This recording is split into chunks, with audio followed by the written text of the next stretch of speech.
right, now let's talk about something that's very dear to my heart. And when we all remember FOCOS, I think one person that we remember dearly is Jemima, because we shared her story right here on Joy News, and most of you also supported her. But we want to talk about, this more bigger an opportunity for all of us to get on board again. We're talking about the maiden fundraising dinner to support surgeries of 100 children suffering from scoliosis.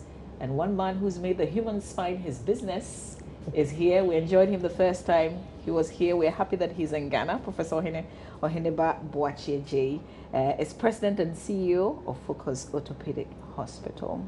Thank you so much, sir, for being here again. Thank you and good morning.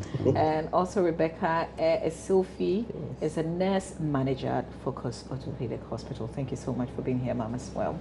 I think it would be fair, Prof, for you to explain what scoliosis, first of all, is. Well, scoliosis is a curvature of the spine, and it's a side-to-side curve that can be associated with a round back. And it is usually present in adolescents. Females, for instance, and it is present all over the world.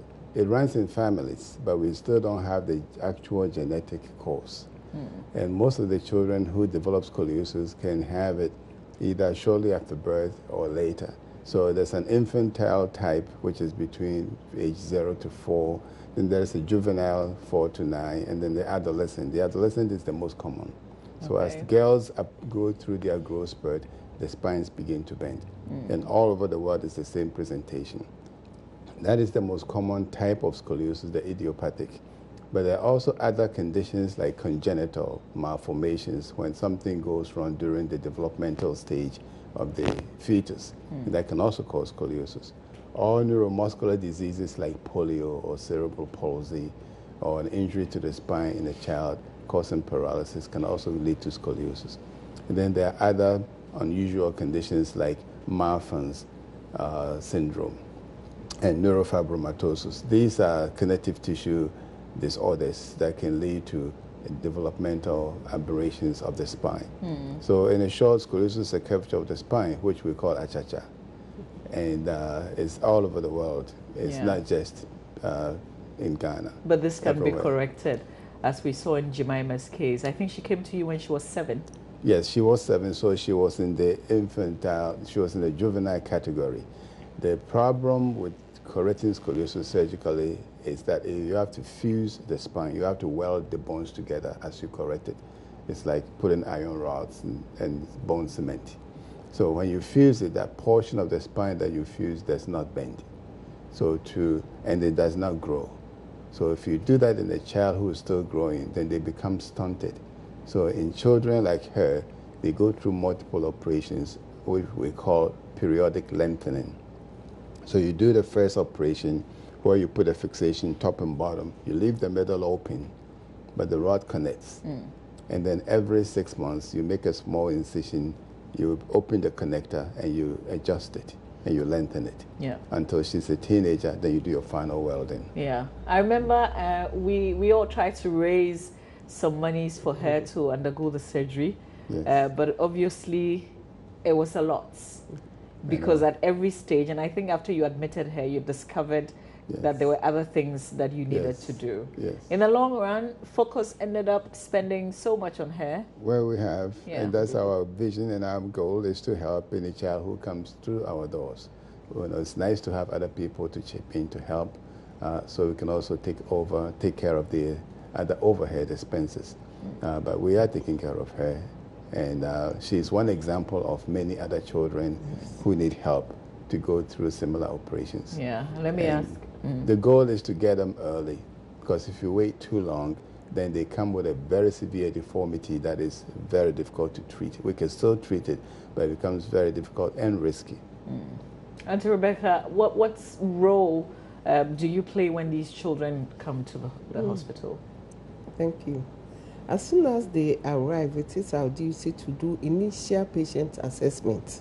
So we receive most of our patients at our guest house, not the hospital. And then we do head-to-toe assessments. We touch every part and then we'll make note of it. After that, I'll highlight where there are issues on the sheet and then give it to the doctors to attend to them. We send some to the dentist. We send some of the patients to the eye clinic. We send some to ENT.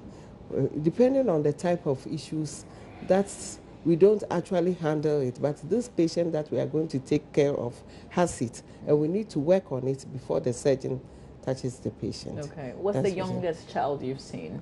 I think we've had 1.5. 1.5, Yeah. 2 years, Yeah. 3 years. Okay. Yes, and I remember some of them were crawling, and I had to, sometimes I'm forced to carry the child on my back whilst working, and then another child will come and then tell me he wants to come to the back. I said, no, unless I put this one, I can't take you, so you wait. So when one sleeps, then I'll go and carry the other one. And I remember the Americans used to tell me, Rebecca, you are hurting your back. I said, no, I don't feel anything. Come to Ghana and see. This is what we do. Yeah.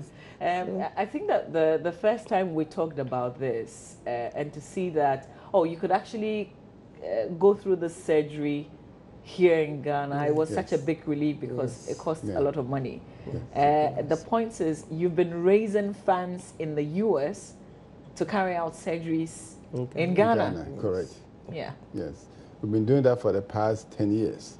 I mean, we raised most of the money to build a hospital from the U.S., and then we've been doing annual fundraising galas in the U.S., specifically in New York City. A couple of years ago, we had a gala in Hong Kong, which was the first outside the U.S. gala. So this is the 10th anniversary of galas in the United States, and this is our first maiden gala in Ghana.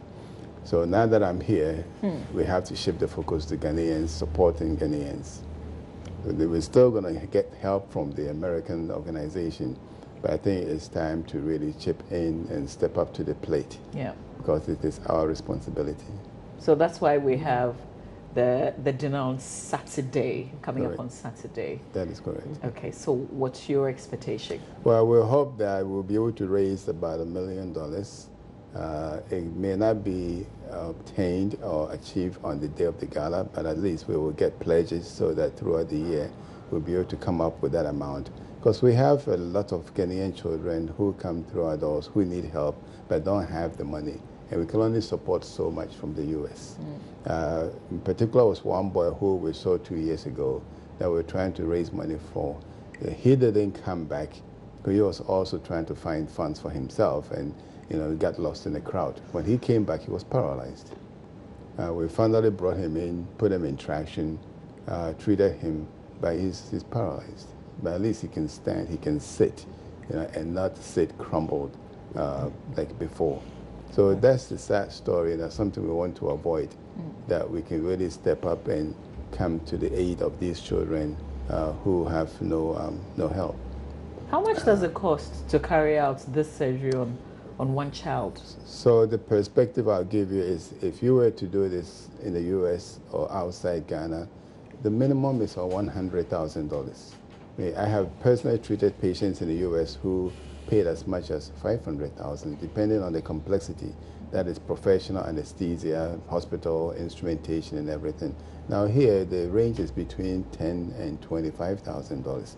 Again, based depending on complexity of the case, because some are simpler and some are more complex.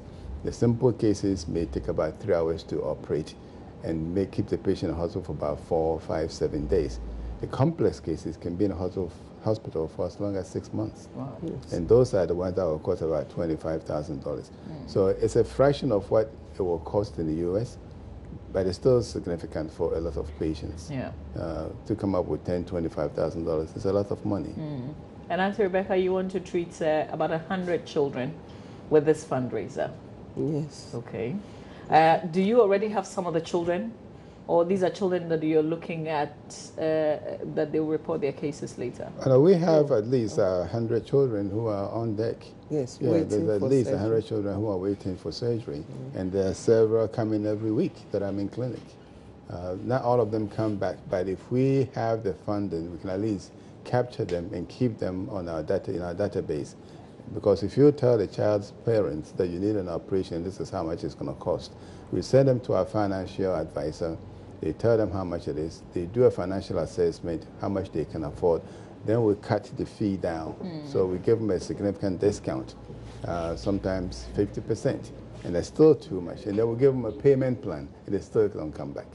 But if we have an endowment fund that we can dip our hands in and say, well, we have $100,000 this year to treat, say, 10 children. At least we know we're taking care of 10.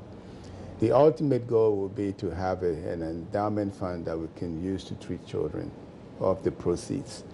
So I'm hoping that I can get maybe 20 people to donate like $50,000 a year for 5 years. Okay.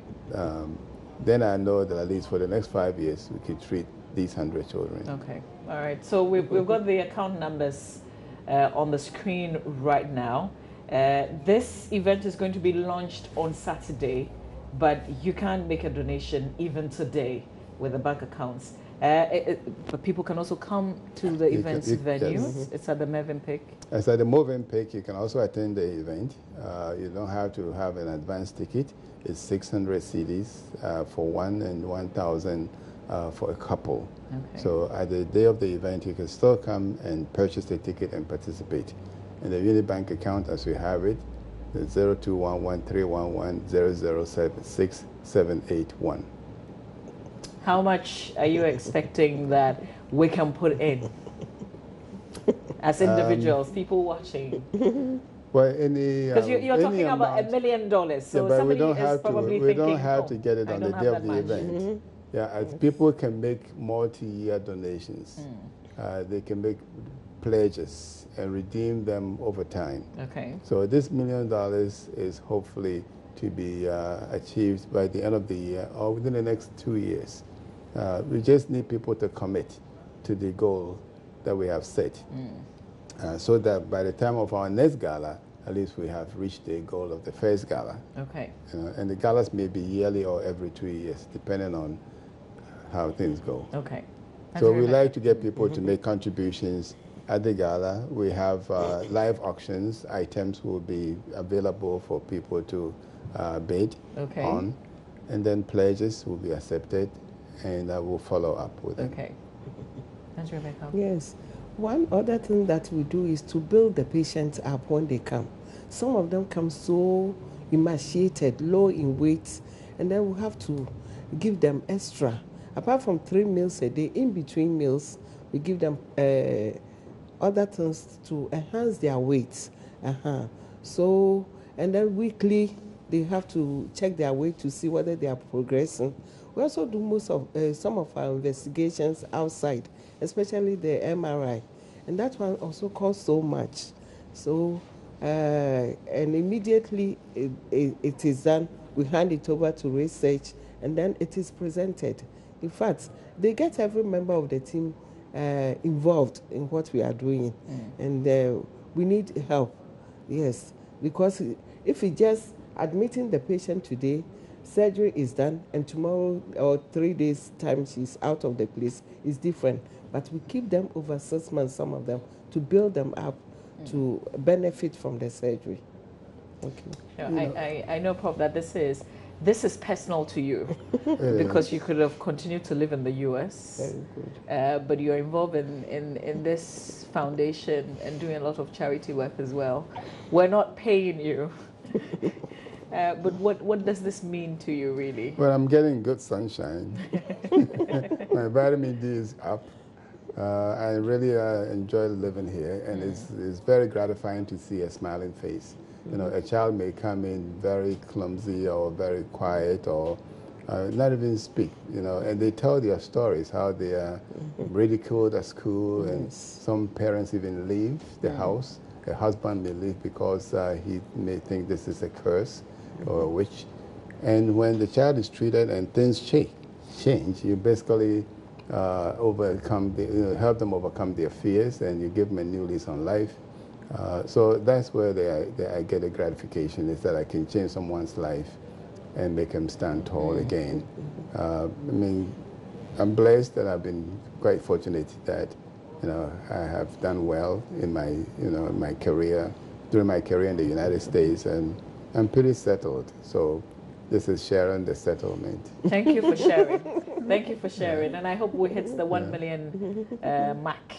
And I have to say Saturday. that, you know, we have Ethiopian children. Right now, there's about 20 of them at the hospital, sponsored by a Jewish organization. Oh. And over the years, they have sponsored close to 500 surgical procedures. So you can imagine the amount of money they have spent on the Ethiopian children. Even if it's 10,000 for 500, they're talking about 50 million, 5 million or so. And then there's another organization called African Surgery Incorporated that sponsors Sierra Leoneans to come to Ghana for surgery. It's about 200 Sierra Leoneans have been treated. So we have these groups that are sponsoring foreigners. Do we don't have a Ghanaian group sponsoring? We don't. And this even one child? We don't. Well, we've been, actually, there have been a handful of organizations like Multimedia, Vodafone, Compassion Africa, and there are other. But that's when the situation, when the child comes up, and that's then when we the need situation money. arises. Okay. Yeah.